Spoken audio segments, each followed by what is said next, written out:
Hello. Go Dodgers. Yeah, Dodgers just lost game 2 of the World Series last night. They're down 0-2 now in the series. But I still have faith that they're going to come back. But that's not what I'm here to talk about. I'm here to just give a little bit of an update on the status of my journey on the keto diet. It has now been about 3 weeks since I've achieved ketosis. I have been feeling much better lately. Like my body's adjusted to the diet, and a lot of people when they talk about the keto diet, they talk about all this stuff like, oh, you get so much more energy, and you get mental focus is improved and all that. I don't know about all that for me, but I can say that I'm feeling pretty good these days. And I went in for my annual physical exam last week with my doctor, and everything looks pretty good so far. But my weight is actually about the same as it was 2 weeks ago when I made the first video. So with that, I'll just go ahead and just say that today I'm going to talk about 5 new observations that I've made about the keto diet, just on this journey. First is you just need to stick with it. At the beginning, you're going to be hungry all the time. I had to snack constantly just to cope, but you need to stick with it for about a good 2 weeks for it to really start working, and you'll start feeling better. As you might remember from last week on my app here, I lost 9 pounds really rapidly in the first week, which probably wasn't very good, and I wasn't feeling great. And one particular day I felt really not good, and I just wanted to lay in bed all day and wasn't feeling very good. And I guess some people call it the keto flu. And I realized maybe I just wasn't eating enough, so at that time I was trying to still stick with the strictly stick with my calorie count. And so after that I decided, you know what, for now I'm just going to let myself eat as much as I want, maybe, and after a while my body did adjust and I started to feel better and I wasn't hungry all the time anymore. And also after 2 or 3 weeks, once your body does become what they call fat adapted, if you happen to fall off the wagon for whatever reason, you can't avoid it, you have to eat a bunch of carbs one day, you will actually bounce back pretty quick. I fell out of ketosis, but overnight I was, in the morning I was back on it. And you're not going to go through this whole process of feeling awful again every single time you fall off. So just stick with it. After 2-3 weeks, it does get better. You're going to feel better. And so yeah, just stick with it. But of course, consult your doctor. You could be having other issues, especially if you're diabetic and your blood sugar is high and all that stuff. But again, I'm not a doctor. Don't listen to my advice. I'm not a dietitian. Okay, number 2, calories, they still do matter though. Like I said, I started just letting myself eat as much as I wanted, and the result of that was I overcompensated, and if you look at this little spike right here, I gained back 5 pounds in just 1 weekend. So ultimately, you have to burn more calories than you eat. And every kind of diet out there, that's how it works. Doesn't matter low carb, low fat, high fat. The only way to lose weight is to eat fewer calories than you burn. The keto diet is not some magic thing where you burn fat even though you're eating more calories than you burn. It doesn't work like that. You still, if you want to lose weight, you got to eat less calories. And my weight now is dropping at a more of a reasonable rate now that I've been more strict with the calories, since now I'm not feeling hungry all the time anymore. So, and I'm easily now able to meet my calorie goals for the day, and I'm losing weight again, which is good. So that brings me to number 3.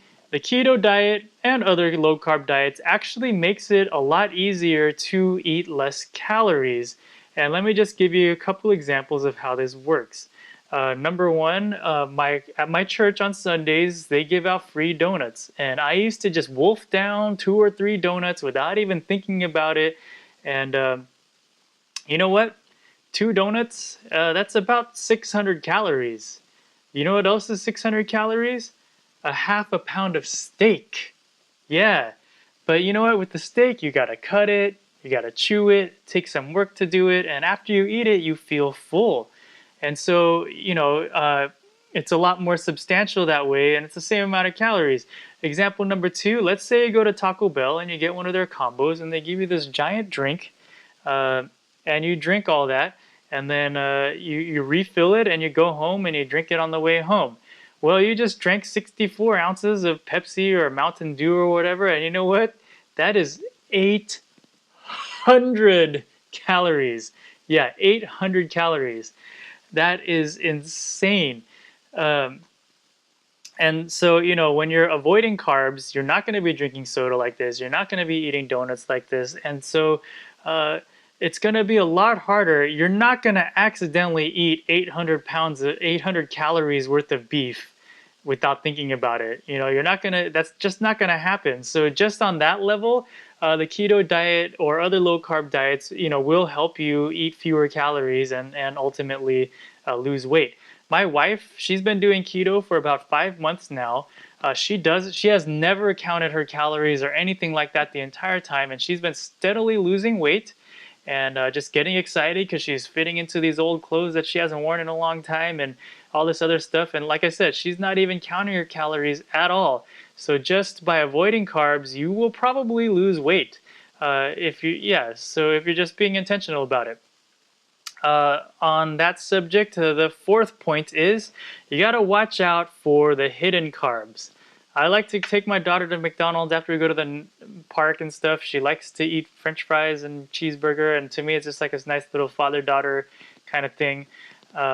But since I started keto, I started ordering the McDonald's grilled chicken bacon ranch salad. It's some combination of those words. I'm not exactly sure what it is on the menu, but it's a pretty good keto meal. It's got good protein, good fat, and it comes with ranch dressing. And normally you think ranch dressing is like all fat, should be good for keto, but you flip that little Paul Newman Zone packet around and you look at those nutrition facts, and you're gonna see it's got 11 grams of carbs in there.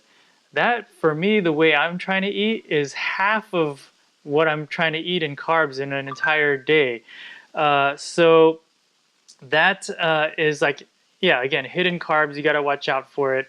What I like is this Bob's Big Boy ranch country, what is it? Salad dressing and dip. You can buy this at the grocery store, and for the same amount of ranch, this one will only give you 2 grams of carbs, which is like less than 20% of what the Newman's own one is. Of course, I'm not carrying this thing with me to McDonald's every time I go. I just eat it. But anyways, so just saying, watch out for those hidden carbs because sometimes they can sneak up into places you don't expect. Number 5, is keto actually eating healthier? I don't know. I mean, the keto diet has this sort of reputation of being like, unhealthy. You're just eating a bunch of bacon all the time or whatever. And but you know what? You're gonna go crazy if all you do is eat a giant bowl of bacon every single meal. In reality, in practice, I'm actually eating a lot more vegetables than I used to eat. A lot more spinach, steamed broccoli, whatever, salads. I'm eating a lot more salads too. So this could overall actually be a healthier diet for me, but I have to, the jury might still be out. I haven't received the blood test back from my physical.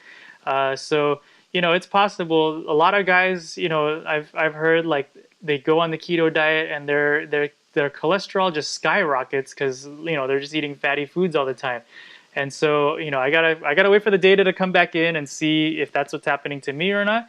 But, so far so good. And at least at this stage, it seems like this could be a healthier way for me to eat.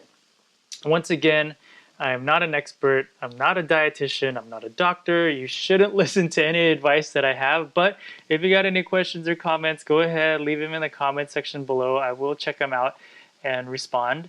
And I'll also link the previous video in the description. Yeah, once again, just thank you for allowing me to ramble on about something I don't really know too much about. But thanks for watching.